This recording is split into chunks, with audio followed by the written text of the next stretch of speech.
آج کیا ہوا, آج انہوں نے بہانہ, جو ان کو ڈیلے کے لیے کوئی بہانہ نہیں مل رہا تھا, جو ہماری اطلاع ہے وہ یہ اطلاع ہے کہ مریم نواز صاحبہ کی ایکویٹل, جو میں نے کہا کہ عمران خان کو پہلے ہی بتا دی گئی ہے اور عمران خان اس پہ بہت آگ بگولا ہے, اور اگر مریم نواز صاحبہ کی ایکویٹل ہو جاتی ہے تو عمران خان صاحب مکمل طور پر ان کی کشتی ڈوب جائے گی, یہ انہیں اس بات کا اندازہ ہے. چنانچہ انہوں نے یہ ایک نیا پریشر ڈالا نیب پہ کہ کسی طریقے سے بھی ڈیلے کیا جائے, اور پھر سر جوڑ کر بیٹھ گئی حکومت بھی اور نیب بھی, اور آخر ڈیلے کے لیے ایک نیا طریقہ کار استعمال کیا گیا, اور وہ یہ کہ ایک نیا آپ کے اسپیشل پروسیکیوٹر اظہر صدیق صاحب, جو ایک سینئر وکیل ہیں, اور ان کے بارے میں کوئی رائے دینے کے بجائے صرف اتنا کہوں گا کہ وہ ایک وکیل ہے, اور ان کو انگیج کیا گیا. لیکن اب یہاں ایک سوال ہے, بہت بڑا سوال ہے جو میں آپ کو بتا دیتا ہوں. سوال یہ ہے کہ ان کو انگیج کس نے کیا ہے, تو میں آپ کو بتا دوں سلیکٹڈ اور سلیکٹر.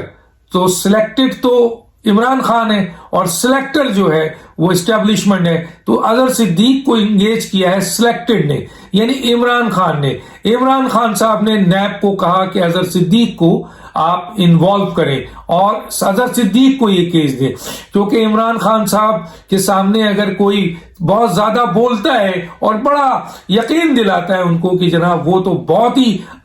بہترین فائنانس منسٹری لے کے چلیں گے, انفارمیشن منسٹری لے کے چلیں گے, پارلیمانی منسٹری لے کے چلیں گے اور بہت کچھ, تو عمران خان صاحب کیونکہ ان کے پاس سمجھنے کی صلاحیت نہیں ہے جو لوگ کہتے ہیں, چنانچہ وہ ان باتوں پہ قائل ہو جاتے ہیں. اظہر صدیق کے حوالے سے ان کے ذہن میں یہ ہے کہ یہ کیس کو ڈیلے کر سکتے ہیں کیونکہ ان کے اندر بولنے کی صلاحیت بہت زیادہ ہے. اور دوسری امپورٹنٹ یہ ہے کہ وہ میڈیا کو بہت قریب سے جانتے ہیں, تو میڈیا کاؤنٹر بھی کریں گے جو کہ اس کیس کے حوالے سے بہت صحیح رپورٹنگ ہو رہی ہے. تو اس رپورٹنگ کو خراب کرنے کے لیے, اس رپورٹنگ کا دوسرا جو ہے وہ غلط عکس لانے کے لیے جو ہے اظہر صدیق, کیونکہ اور ان کے پروسیکیوٹر میں اتنی صلاحیت نہیں تھی, اظہر صدیق کیونکہ میڈیا کے وکیل بھی کہلاتے ہیں, میڈیا میں بولتے ہیں, ان کا خود بھی یوٹیوب چینل ہے اور اس طرح کی کئی باتیں وہ کرتے رہتے ہیں, تو وہ بہت بہتر ہوگا کہ ایک تو ان کی انٹری ہوگی ایک نئے وکیل کی حیثیت سے, اسپیشل پروسیکیوٹر کی حیثیت سے, تو جو عدالت ہے ان کو ٹائم دینا پڑے گا, اور وہی ہوا کہ اظہر. اور دوسرا یہ ہے کہ میڈیا میں وہ ٹاکس کریں گے اور جو لفاظی ان کے دوسرے مشیر اور وزیر اور دوسرے لوگ جو ہیں وہ جو بیسیکلی ٹیکنیکلی زیرو ہیں, ان کے سارے لوگ زیرو ہیں, اور جو چند اہم آپ کے منسٹرز ہیں یا جو لائر ہیں وہ اس طرح کی گفتگو باہر میڈیا میں کرنا نہیں چاہتے کیونکہ ان کی اپنی ایک کریڈیبلٹی ہے. وہ الگ بات ہے کہ وہ عمران خان کے ساتھ منسلک ضرور ہے لیکن وہ اپنی کریڈیبلٹی کو تباہ نہیں کرنا چاہتے, اس لیے باہر آ کر وہ تماشا نہیں بننا چاہتے. ہاں ان کے پاس ایک شہزاد اکبر تھا جو اس قسم کی حرکتیں کرتے تھے, جو لیگل بھی تھے اور نیب سے بھی ریلیٹڈ تھے اور اس طرح کی پریس کانفرنس کرتے تھے, انہیں سیک کر دیا گیا صرف اس بنیاد پہ کہ وہ رزلٹ نہیں دے سکے 3.5 سال میں. تو اب اظہر صدیق کو 2 بنیادوں پہ جو ہماری اطلاعیں لائے, ایک تو میڈیا میں وہ کاؤنٹر اپنا پورا جو ان کا میڈیا کا اسٹائل ہے, جو میڈیا میں وہ رہتے ہیں اور میڈیا کی نفس کو بھی سمجھتے ہیں, اور جو میڈیا کے حوالے سے بڑے سنگین الزامات بھی لگاتے رہتے ہیں پروگرامز وغیرہ میں, تو وہ بہت بہتر انداز سے میڈیا میں بات کر سکیں گے, اور کوئی ان کا وکیل یا ان کا اچھا لائر, ان کا منسٹر اس کے لیے تیار نہیں ہوا تھا کہ وہ میڈیا میں آ کر اس کیس کے حوالے سے کاؤنٹر غلط باتیں کرے. چنانچہ اظہر صدیق صاحب ایک پروفیشنل وکیل بھی ہیں, تو ان کو اس لیے بھی انگیج کیا گیا, اور دوسرا یہ کہ اس کیس کو ڈیلے کیا جائے. وہ ڈیلے یہ ہے کہ جب ظاہر ہے کوئی نیا وکیل آئے گا اور وہ یہ کہے گا کہ مجھے کیس کی تیاری کرنی ہے, اور اس بنیاد پہ وہی ہوا کہ اظہر صدیق صاحب تشریف لائے اور انہوں نے 2 مہینہ مانگ لیا کہ مجھے 2 مہینہ اس کیس میں دیا جائے, اور کہا کہ 2 مہینہ, تو انہوں نے کہا اس لیے کہ یہ والیومنس کیس ہے. تو اس پر عرفان قادر نے بڑی خوبصورت گفتگو کی, بڑی زبردست بات کی جس پہ شاید لوگوں کو مناسب نہیں لگا لیکن ججز نے اس کو انجوائے کیا, اور وہ یہ تھا کہ والیومنس چیزیں تو ہیں لیکن irrelevant voluminous ہے. اور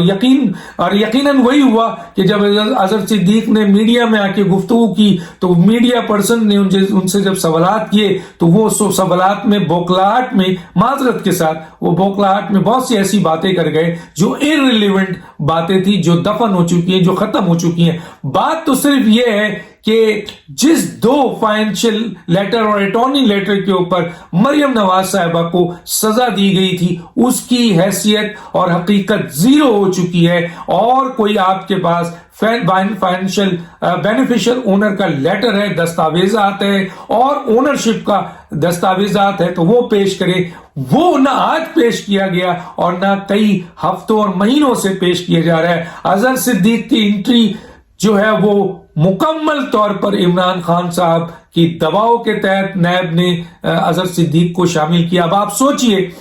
کہ جو پروسیکیوٹر جنہوں نے آپ کے مریم نواز صاحبہ کو سزا دلوائی، جنہوں نے مریم نواز صاحبہ کے کیس کو لے کر چلے اور برسوں اس کیس کو فائٹ کیا اور اس بنیاد پر انہوں نے سزا دلوائی مریم نواز صاحبہ کو، وہ آج غیر فعال ہو گئے، وہ زیرو ہو گئے، وہ بیکار ہو گئے. اور ایک ایسے وکیل جن کا اس کیس سے کوئی تعلق نہیں ہے، جو اس کیس کو کبھی انہوں نے اسٹڈی نہیں کیا ہے، اس کیس کے بارے میں وہ جانتے نہیں ہیں، اور اس کیس کے حوالے سے نہ وہ ایکویٹل میں شامل تھے، نہ ایکویٹل کہہ رہا ہوں، نہ سزا میں شامل تھے، تو گویا ان صاحب کی انٹری اسپیشل پروسیکیوٹر کے حیثیت سے، اور جو مین پروسیکیوٹرز ہیں، پروسیکیوٹر جنرل ہیں، ڈپٹی پروسیکیوٹر ہیں، جنہوں نے مریم نواز صاحبہ کی کیس کے اوپر انکوائری، انویسٹیگیشن، پیپرز، ثبوت، گواہ، جو کچھ بھی ہے اس کے اوپر برسوں کام کیا اور پھر مریم نواز صاحبہ کو کورٹ سے سزا دلوائی تھی، وہ آج زیرو ہو گئے.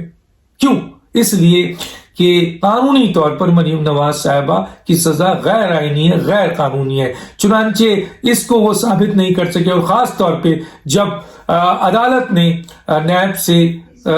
جو ان کا 2 لیٹر جس کے اوپر یہ سزا کھڑی ہے اس کو زیرو کر دیا، اس کو یہ کہا کہ اس کی قانون شہادت میں ہماری کوئی اہمیت نہیں ہے اور ہم اس لیٹر کی کوئی اہمیت نہیں سمجھتے، یہ زیرو ہے، تو سزا دھڑام سے نیچے گر گئی ہے اور نیب کے سر پر زوردار طریقے سے وہ سزا گری ہے اور نیب اس کو سنبھال نہیں پا رہا ہے. لیکن نیب سے زیادہ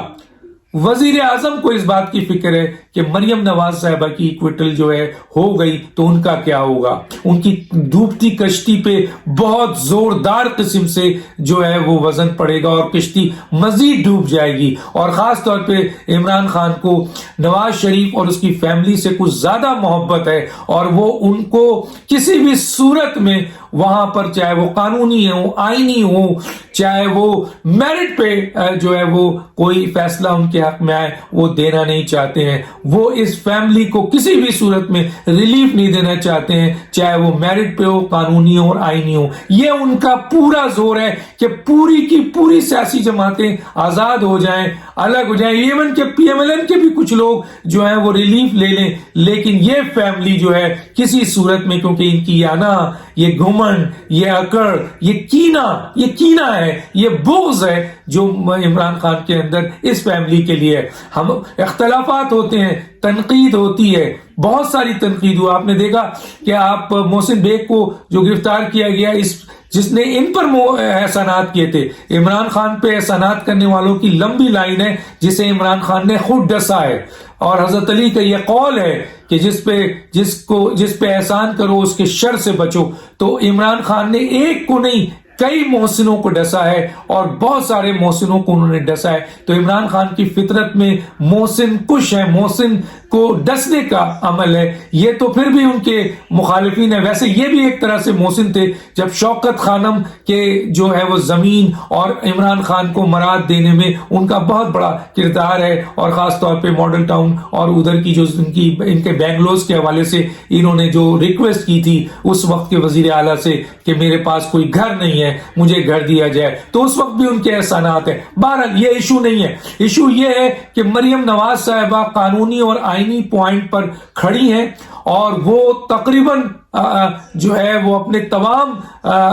جو قانونی نکات ہیں ان کو عدالت کے سامنے لا کر اپنے آپ کو مکمل طور پر قانونی طور پر وہ بریت کی پوزیشن پہ لے آئی ہیں. اب سوال یہ ہے کہ ان کے وکیل نے جو سیلینٹ 9 فیچر دیا تھا ان میں سے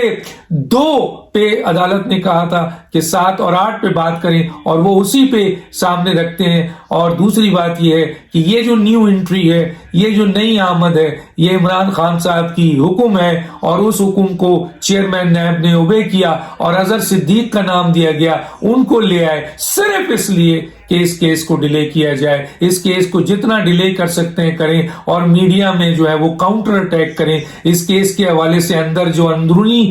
جو باتیں سامنے آتی ہیں اور ان کو ہم اور دوسرے لوگ آگے لے کے حقائق عوام کو بتاتے ہیں, اس کو کاؤنٹر کر کے ایک مس انفارمیشن کے طور پر عدالت کا کوئی آدمی, نیب کا کوئی آدمی جو ہے وہ میڈیا میں بیان دے. یہ ہے مکمل ان کی کوشش. لیکن یہ ڈیلے تو ہو سکتا ہے. میں دعوے سے کہہ رہا ہوں جس طرح عدالت نے ان سے مانگا ہے, یہ وہ 2 پیپر پہ کھڑے ہیں جو گر چکا ہے اور ان کے پاس مزید کوئی ثبوت نہیں ہے جس کے اوپر مریم نواز صاحبہ کی بریت آج نہیں تو کل بنے گی. یہ قانون کا اعلان ہے, یہ آئین کا اعلان ہے. ڈاکٹر دانش کو اجازت دیجیے. اللہ حافظ.